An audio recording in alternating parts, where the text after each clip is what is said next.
As férias chegaram e para muita gente esse é um período longo, sem muitas coisas para fazer e aproveitar para ler, para se dedicar todo o tempo possível àquela obra, aquela edição especial, aquele calhamaçozinho que você deixou separado para essa época. Mas você sabe escolher o melhor tipo, a melhor edição de um livro?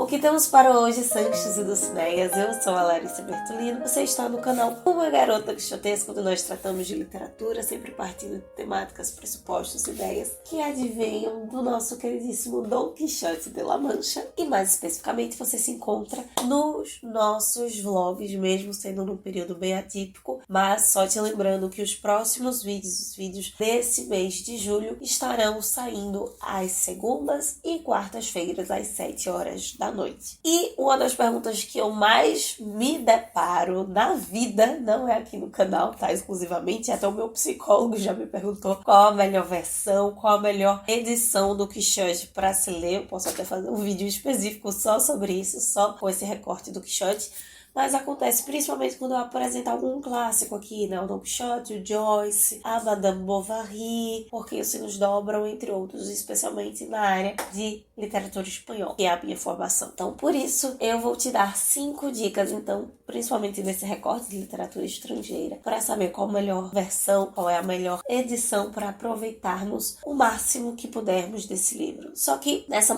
própria frase, aproveitar o máximo, tem um problema. Aproveitar o máximo de quê? Como? Antes de tudo, você precisa ter muito claro na sua cabeça qual o propósito, qual o seu objetivo com esse livro, saber qual a melhor edição, qual a melhor versão vai ser a ideal, digamos assim, para o que você quer. Porque você quer ler um livro em espanhol, em italiano, em inglês, por se tratar do idioma original, mesmo sendo o idioma original, você acha que vai dar conta de ler o Quixote numa versão original mesmo, bem mais arcaica, ou prefere uma versão atualizada do idioma, das expressões? É só para você ler, para aproveitar, porque aí uma edição mesmo com adaptações fica mais tranquila? Ou é para algo mais acadêmico, voltado para artigo, então você não pode ler qualquer edição, qualquer tradução? É um texto que você precisa ter notas históricas, notas de crítica literária? Se você está lendo uma tradução de poesia, você quer que tenha ainda a estrutura inversa ou uma tradução de poesia que foi passada para prosa? Isso vai depender do objetivo. Esse é o primeiro ponto, ele precisa estar muito claro. A segunda questão, e aí sim a gente vai ser um pouquinho mais específico agora, você precisa escolher e conhecer um pouco sobre os tradutores daquela obra, daquele segmento, daquele autor, para saber qual seria o melhor deles. Então, você vai ler no original. Se você vai ler no original, cuidado para não pegar versões, por exemplo, que adaptam, que não simplesmente apresentam a tradução, mas condensam o texto ou colocam uma tradução com termos muito próprios agora, da nossa época. Perde muito do sentido, né? Lembrando, literatura é forma, é muito sobre o como e não só sobre o que. Até sendo tradução mais acadêmica, mais crítica, teórica ou não, é muito comum nós vermos, aqui no caso do Brasil, por exemplo, traduções de clássicos, de obras da literatura ocidental que foram feitas por grandes nomes da nossa literatura, como Clarice Lispector, Lígia Fagundes Telles, Fernando Sabino, Caio de Abreu, Guimarães Rosa, entre outros. Só que, por mais que grandes desses nomes sejam intelectuais, como o Guimarães Rosa, por exemplo, comparação, existem nomes dentro da área mais específica que não são grandes poetas ou artistas, mas são grandes nomes da tradução brasileira. Tente buscar nomes que tenham renome, obras que esses autores traduziram, na qual eles sejam especialistas desse idioma ou especialistas nesse autor, na literatura dessa língua, desse país, desse recorte de época ou do gênero literário. Se ele é reconhecido por isso, se já recebeu títulos, prêmios por suas traduções, geralmente grandes nomes e excelentes nomes da tradução, o nome dele vem em destaque, como a gente mencionou na JLC do Ulisses, por exemplo, exemplo, que deixa destacada a tradição do Caetano Galindo, apesar das controvérsias que ela apresenta. Uma coisa que pode te ajudar é ver o editorial. Geralmente, excelentes traduções têm algo logo no início do seu editorial, da sua introdução, da carta ao leitor, falando sobre o tradutor. E justamente falando sobre o editorial, eu te convido então a pensar na terceira dica. Investigue bons editoriais. Não foque apenas nos tradutores, vão atrás dos editoriais. Afinal, são eles, esse grupo, o cargo-chefe ali da editora, que batem o martelo muitas vezes sobre edição, sobre tradução, sobre formatação de um livro. E algumas delas, como a gente apresenta aqui no Galindo, muitos dos problemas que nós temos às vezes nas edições brasileiras, traduções de versões, não é o tradutor, mas o editor da obra. Existem editoras aqui no Brasil que querem colocar todos dentro de uma mesma estilística. Autores diversos e tradutores diversos de épocas distintas num estilo único para reconhecer aquele selo literário, ou que dão vazão para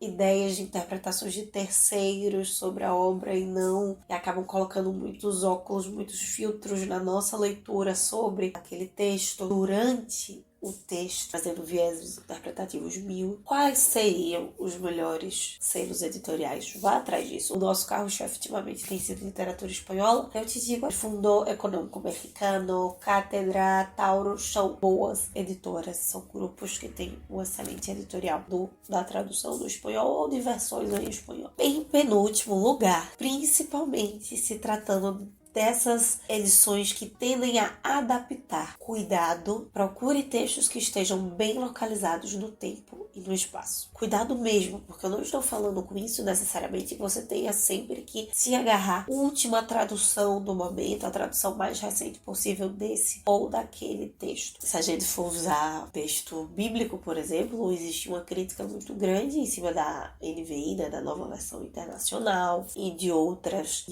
tipos de traduções de edições que acabam fazendo isso, por serem extremamente atualizados, perdem muito, acabam deslocando um pouco a estilística ou até as próprias temáticas do texto do período e do espaço no qual ele está localizado. Ainda que, como um grande clássico, short bíblico, seja o que for, possui mensagens que seguem no decorrer do tempo. Busque tradutores que estejam mais próximos à tradução do seu país. Existem pessoas que estão muito mais familiarizadas ao espanhol ou aos espanhóis falados aqui na América Latina, expressões idiomáticas, formatações. Então, talvez buscar um tradutor latino-americano e não um tradutor espanhol, ou a mesma coisa nossa do português. Às vezes textos que passam primeiro para o português de Portugal para depois vir para o nosso, ou que são traduzidos do alemão, do russo para o francês e depois do francês para o português. Busque traduções que elas venham direto do seu original para o português ou para o espanhol, para o idioma que você está estudando, que isso valoriza, tende a menos variações dentro do texto. Por fim, talvez a dica mais brasileira de todas. Cuidado com as capas desses clássicos. Com isso aqui eu posso dar vários exemplos dos meus quixotes,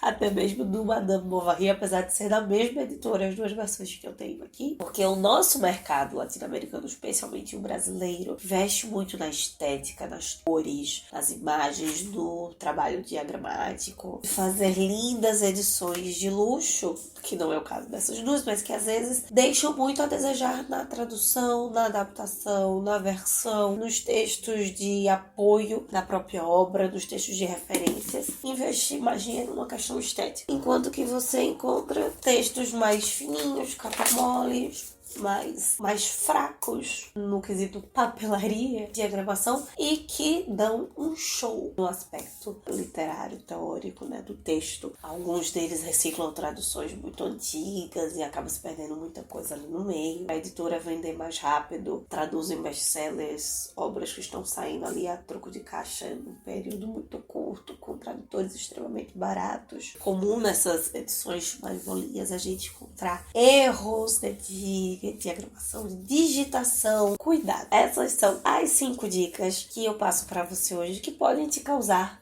num ramo positivo, um bom estrago na sua leitura. Pode melhorar muito a sua experiência literária nessas férias. Eu desejo muitas leituras, ou poucas, mas que sejam leituras boas, com livros de qualidade nesse mês de julho, pra gente aproveitar esse inverno com páginas bem amareladinhas. Se você tem uma outra dica para escolher melhor, que facilita a sua vida, que te ajuda na hora de escolher as suas adaptações, suas traduções, tanto de livros no português quanto de livros de outros idiomas para o português ou para outro idioma que você estude, coloca aqui embaixo, compartilha com a gente. Te espero segunda-feira às 7 horas da noite. Enquanto isso, que possamos sair da biblioteca e ver muito além dos meus de ver.